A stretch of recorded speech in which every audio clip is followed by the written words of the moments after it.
Ladies and gentlemen, please welcome 2023 Bradley Prize winner, John Cochrane.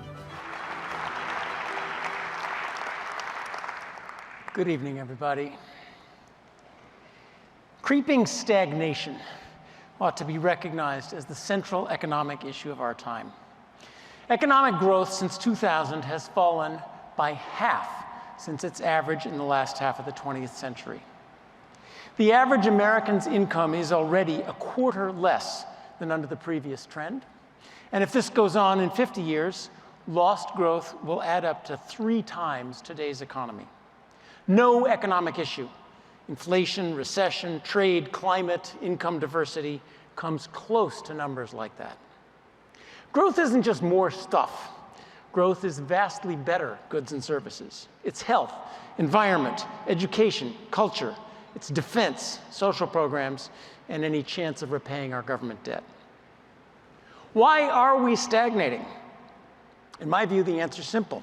America has the people, the ideas, and the investment capital to grow. We just can't get the permits. How much more can the US grow?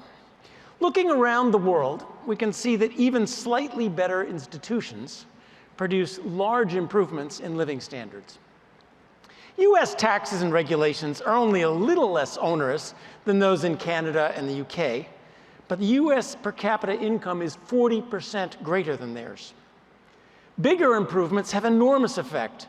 US per capita income is 350% greater than Mexico's and 950% greater than India's.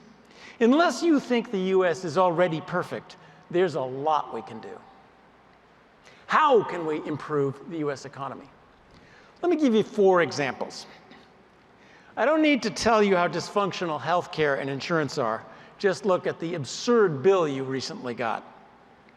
There's no reason that healthcare cannot be provided in the same way as lawyering, accounting, architecture, construction, airplane travel, car repair, or really any other complex personal service. Let a brutally competitive market offer us better service at lower prices. There's no reason that health insurance can't work at least as well as life, car, property, or other insurance. It's easy to address the standard objections like pre-existing conditions, asymmetric information, and so on. How did we get in this mess? There's 2 original sins. First, in order to get around wage and price controls during World War II, the government allowed a tax deduction for employer-based group insurance, but not for portable individual insurance. Right there, pre-existing conditions were born. If you lose your job, you lose your health insurance. Patch after patch after patch, and we get the current mess. Second, the government wants to provide health care to poor people, but without visibly taxing and spending a lot. So the government forces hospitals to treat poor people below cost and then recoup the money by charging more to everybody else. But overcharges can't withstand competition, so the government protects hospitals and insurers from that competition. You'll know healthcare is competitive when, rather than hide the prices, hospitals start spamming us with offers the way airlines and cell phone companies do.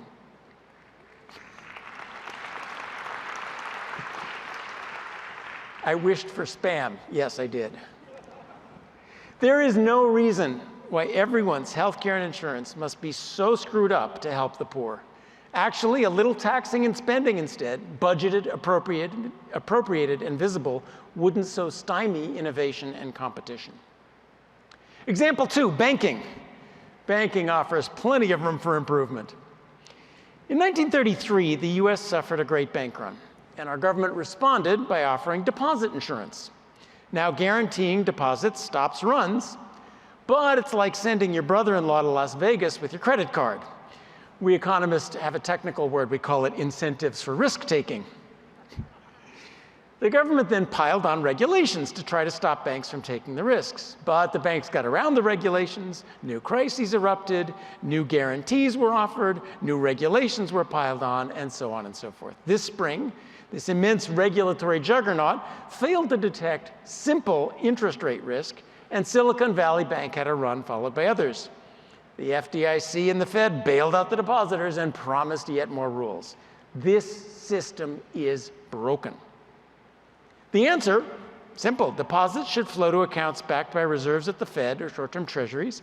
Banks should get the money for risky loans by issuing stock or long-term debt that can't run. And we can end private sector financial crises forever with next to no regulation.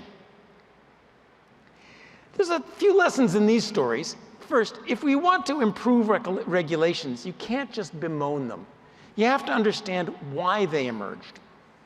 As in health and banking, a regulatory mess often emerges from a continual patchwork in which each step is a roughly sensible repair to the previous regulation's dysfunction. The little old lady swallowed a fly. She swallowed a spider to catch the fly.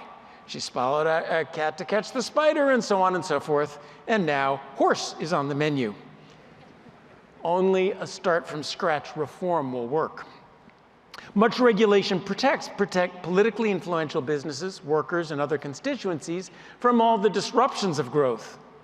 Responsive democracies like ours give people what they want, good and hard, as H.L. Mencken once said. And in return, regulations extort political support from these beneficiaries. We have to fix the regulatory structure to give growth a seat at the table. Economists are somewhat at fault too. They are taught to look at every problem, diagnose a market failure, and advocate some new rules to be implemented by the omniscient and benevolent planner. But we don't live in a free market. When you see a problem, look first for the regulation that caused it. Example 3, taxes are a mess. They have high marginal rates that discourage work, investment, and production, disappointing revenue, and massive wasteful complexity. How can the government raise revenue while doing the least damage to the economy? The answer is simple: a uniform consumption tax. Tax money when people spend it. When earnings are instead saved, invested, plowed into businesses that produce goods and services and employ people, leave that alone. Example 4, and the last one. Bad incentives are, again, the unsung central problem of our social programs. Roughly speaking, from $0 to about $60,000 of income, if you earn an extra $1, you lose $1 of benefits. Fix those incentives, and lots more people will get ahead in life, will better help the truly needy, and will fix the budget. Now, some more general points underlie these stories. First, focus on incentives. Politics and punditry are consumed with taking from A and giving to B. But the incentives are what's important for economic growth, and it's something we can say something objective about. Find the question. Politics and punditry usually advance answers without stating the question, or they shop around for new questions to justify the same old answers. For example, most people who disagree with the consumption tax really have different goals than funding the government with minimum economic damage. Well, what do you want taxes to do? State the question. We can find the best answers to the question, and we can make a lot of progress. Look at the whole system. Tax disincentives come from the total difference between the value of what your work creates and what you get to consume as a result. Between these two lie payroll tax, income taxes, excise taxes, property, estate, sales, and corporate taxes, and more, federal, state, and local. Greg Mencken once figured his all-in marginal rate at 90%, and he left out sales, property, and a few more taxes. Social program disincentives come from the combined phase-out of food stamps, housing subsidies, Medicaid or Obamacare subsidies, disability payments, tax credit, and so on, right down to low-income parking passes. And look at taxes and social programs together as part of the system. A flat tax that finances checks to worthy people is very progressive, if you want that. Looking at an individual tax or program in isolation is just silly. The list goes on. Horrible public education, labor laws, licensing laws, zoning, building and planning restrictions, immigration restrictions, regulatory barriers, endless lawsuits, prevailing wage, domestic content rules. These are all sand in the productivity gears. And oh, I haven't even gotten to money and inflation. And all that just fix our current economy. Long-term growth comes from new ideas. Many economists say we've run out of ideas. Growth is ending, slice the pie. I look out the window and I see factory-built mini nukes that the Nuclear Regulatory Commission is strangling. I see historic breakthroughs in artificial intelligence already facing an outcry from the government to stop it. I see advances in biology that portend much better health and longevity, but good luck getting FDA approval or increasingly politicized research funding. Many conservatives disparage this incentive economics as outdated and boring. We need something new to play with. That attitude is utterly wrong.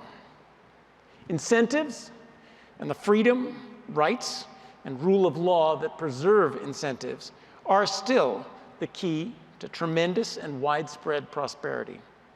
And it's not boring, it's hard work to understand and fix the incentives behind today's problems. Yes, supply is a lot less glamorous than stimulus. Fix the regulations is a lot tougher slogan than free money for voters. Efficiency requires detailed reform in every agency and market. I call it the Marie Kondo approach to fixing our government. But it's possible. And we don't need to reform the dinosaurs. As we saw with telephones, airlines, and taxis, you just need to allow the new competitors, to allow the buds of freedom to grow. Many people ask me, well, how can we get leaders to listen? That's the wrong question. Believe in democracy, not in bending the emperor's ear. Take action. My fellow prize winners grabbed the levers of influence that belong to citizens in our free society to reform its institutions. Ideas matter. The Hoover Institution's motto is ideas defining a free society. The Bradley Foundation tonight celebrates ideas and is devoted to spreading good ideas. When voters, media, the chattering classes, and the institutions of civil society understand, advance, and apply these ideas, then politicians will swiftly follow. Thank you.